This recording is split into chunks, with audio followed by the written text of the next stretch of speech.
How's it going, everybody? And welcome to another episode of the Pursuing Greatness podcast. I'm your host, Gabe Peterson.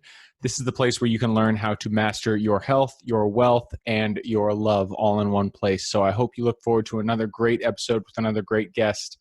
Before we get started, I do want to remind everybody that the best way to support the show is to simply subscribe, like, and share this episode with your friends.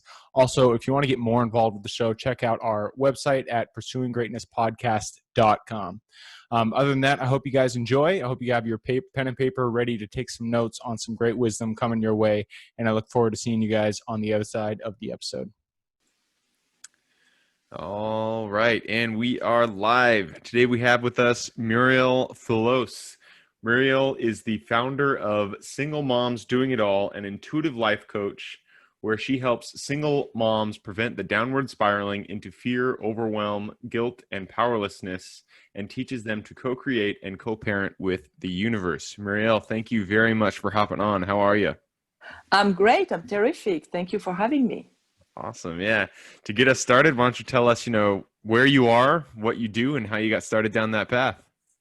So I am currently in Las Vegas, but I'm sure you can hear that I'm not from here. I'm originally from France. And what part of France? The suburb of Paris. Oh, okay. Cool. You've been in France? Mm-hmm. Okay. Yep, I went to Paris and I went to Toulouse and then the Normandy beach. I can't remember which city that was in. I was born in Normandy. Oh, so nice. That's where I'm from. And I'm now in Las Vegas, where I would say I'm finishing raising, because I still have a teenager at home, but I raised 3 kids as a single mom. Wow. Although the raising is never finished, but that's another story.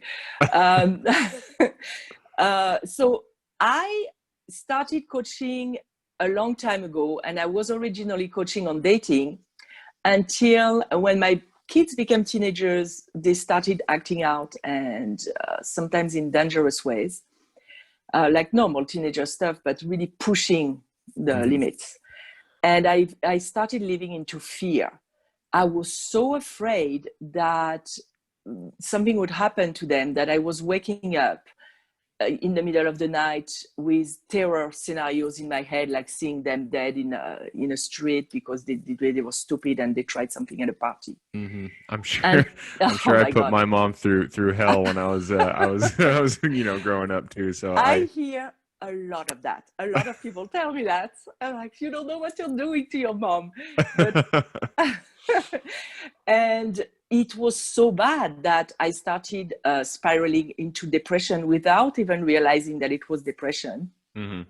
And one night I woke up crying, and I decided that it was time to do something.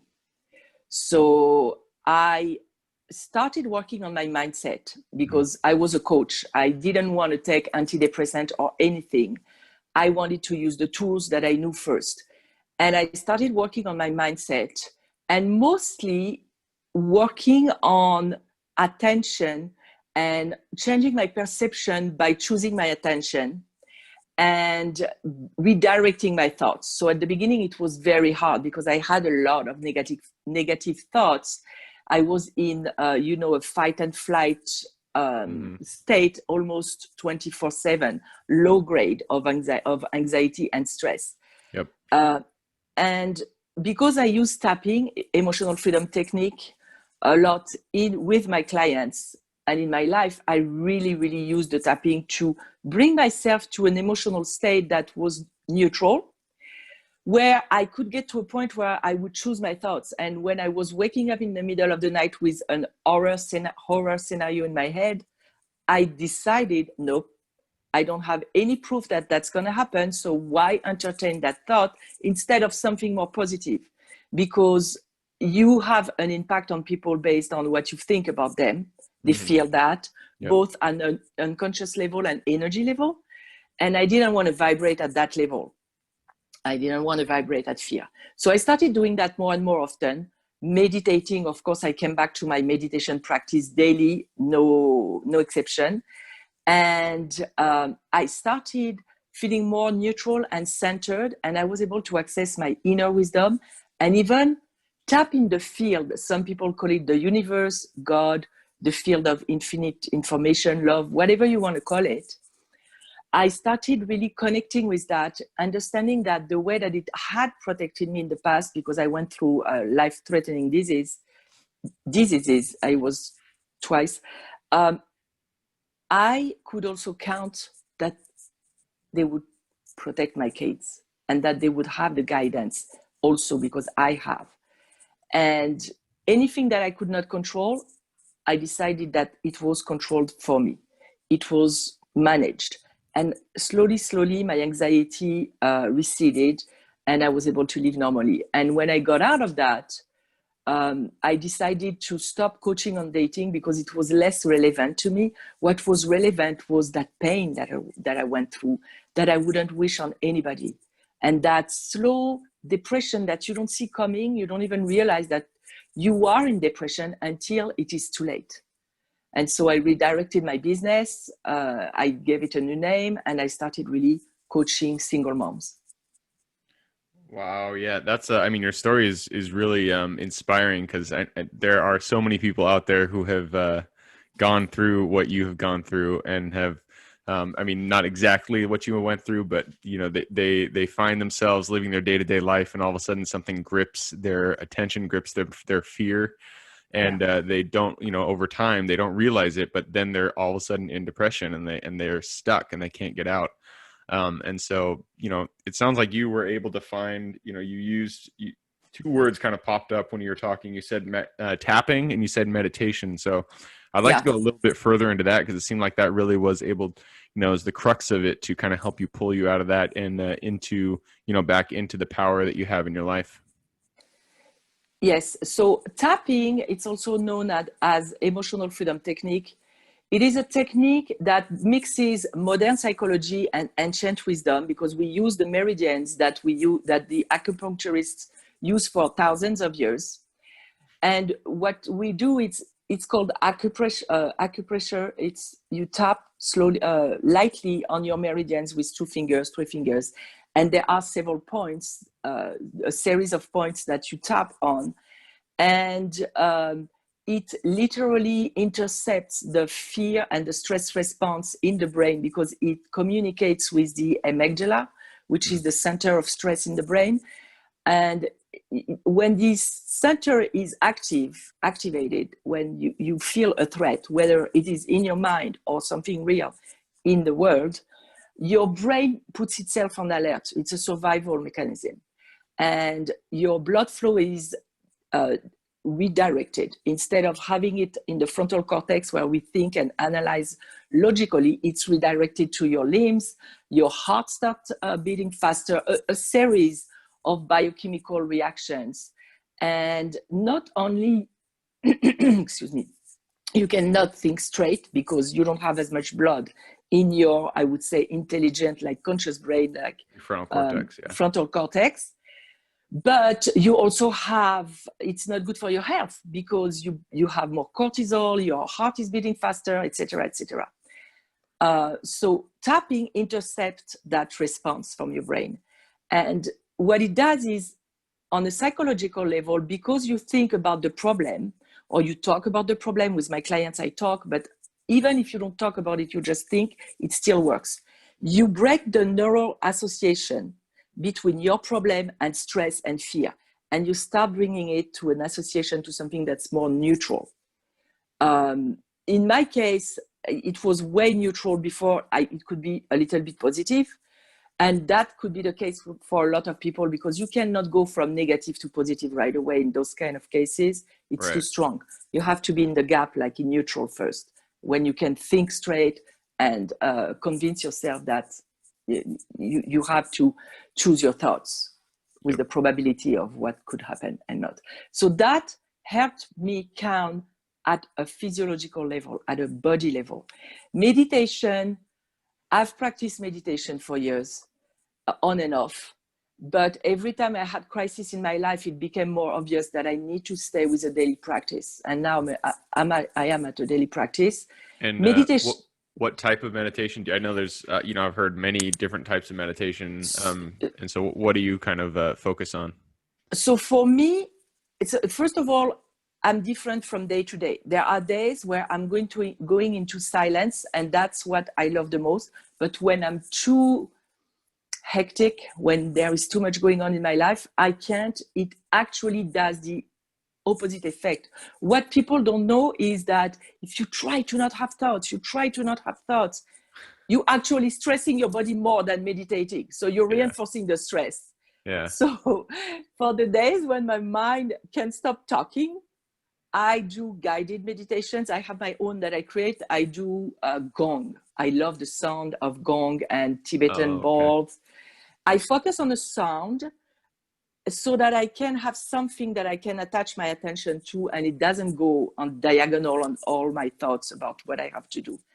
So, but the main is silence. I don't like following one thing. I don't like following one teacher. I always gather the tools that work for me and make my own jambalaya, if you want. Yeah.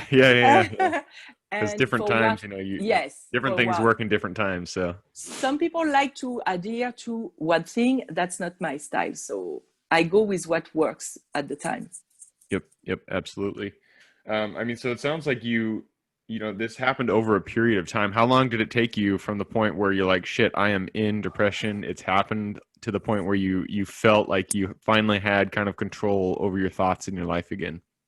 So first it took a few months for me to realize that I was in depression. Okay. And I have a daughter who graduated a BA in psychology, and she came back from college and she was like, whoa, the signs that they teach us about depression, you have a lot. So do something about it. I was like, oh. And so I started really, I took a trip to go see some of my friends overseas to really start thinking. And I realized, I'm deep down. So from that point to the probably 6 months, something like that, to really feel myself back, because I'm pretty positive on a regular basis. Yep. Normally. So that's why I was like, no, that's not me. I cannot be depressed. That's what also masked or prevented me from admitting what was going on. Oh yeah, is the belief that you had that you were a positive person and this couldn't be happening to you. Yes. Yep. And plus we have so much shame about being negative in the self-development movements and stuff. So I couldn't. Yeah.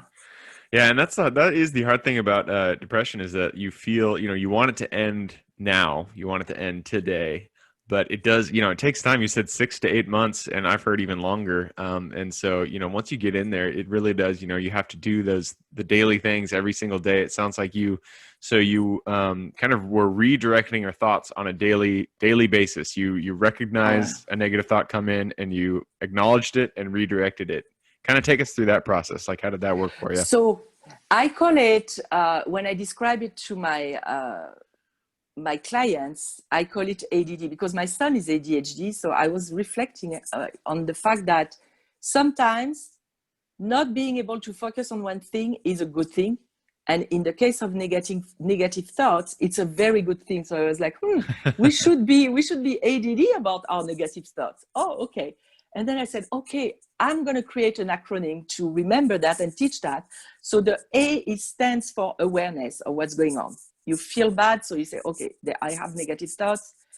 I'm entertaining thoughts that don't serve me.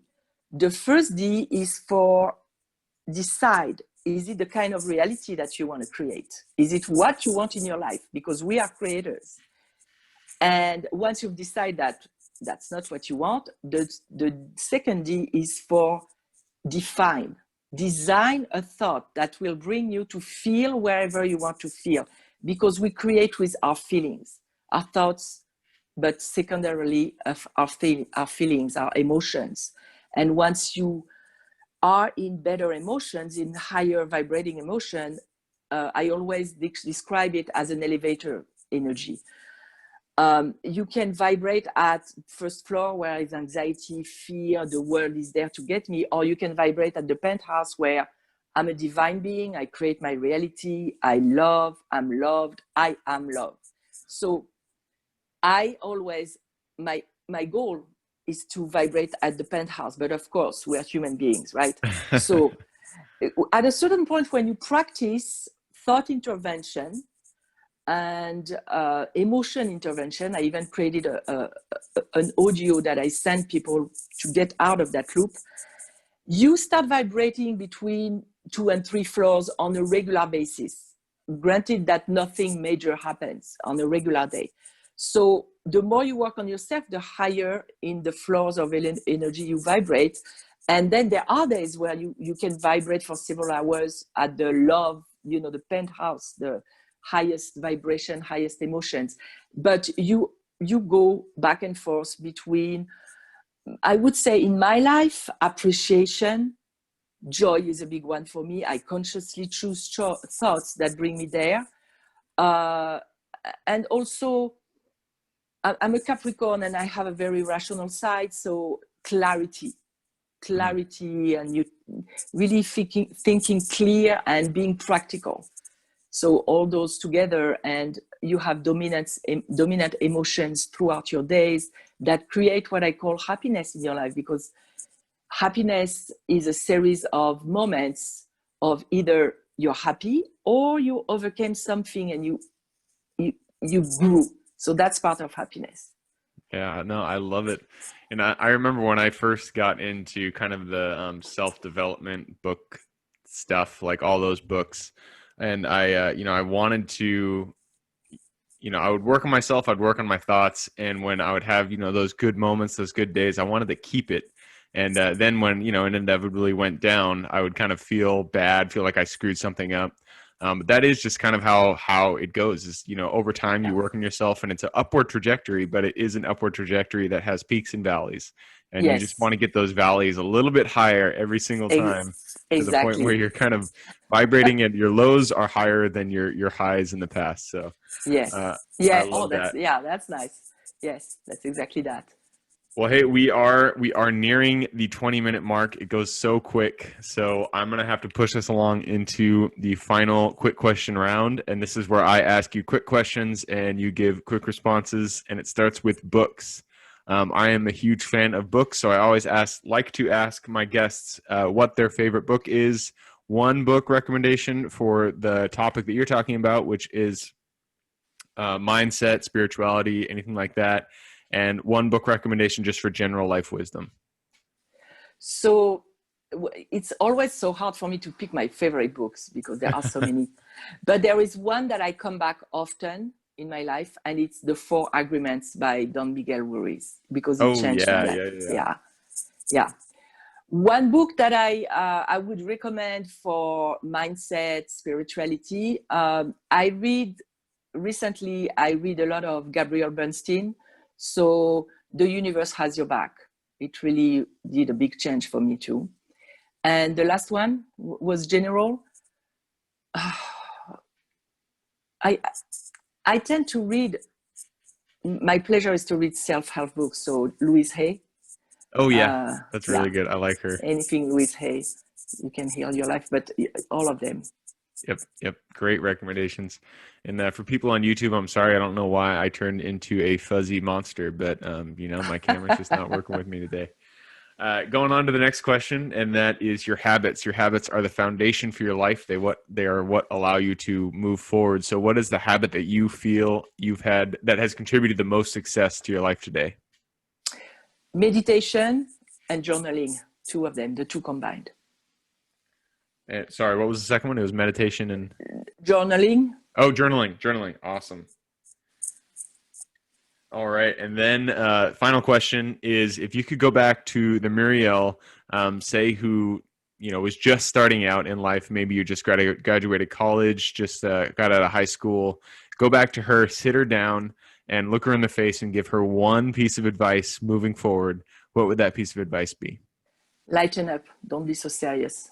I like it. Lighten up. Don't be so serious. Great. So one other question, and this is for the listeners. You've given us some great advice today. So if somebody wanted to reach out and get in contact with you, what would be the best way for them to do that? So my website is singlemomsdoingitall.com.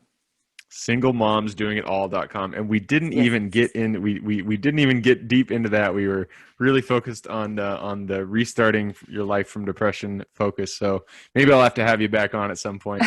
With pleasure, whenever you want. Awesome. Well, Murielle, thank you very much for hopping on the show today. You know, I had a blast talking with you.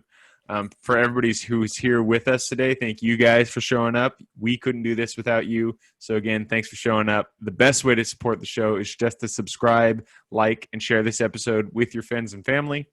Other than that, I hope you guys have a great week, and I look forward to seeing you on the next episode. Bye. Thank you. Thank you guys for sticking with us on another episode of the Pursuing Greatness podcast. I hope you got a lot of value out of that guest. Again, the best way to support the show is just to subscribe, like, and share with your friends and family. Also, check out pursuinggreatnesspodcast.com if you want to get more information about what we do and what we offer. I hope you guys have a great day and keep living in integrity with yourselves. And I look forward to seeing you on the next episode coming shortly.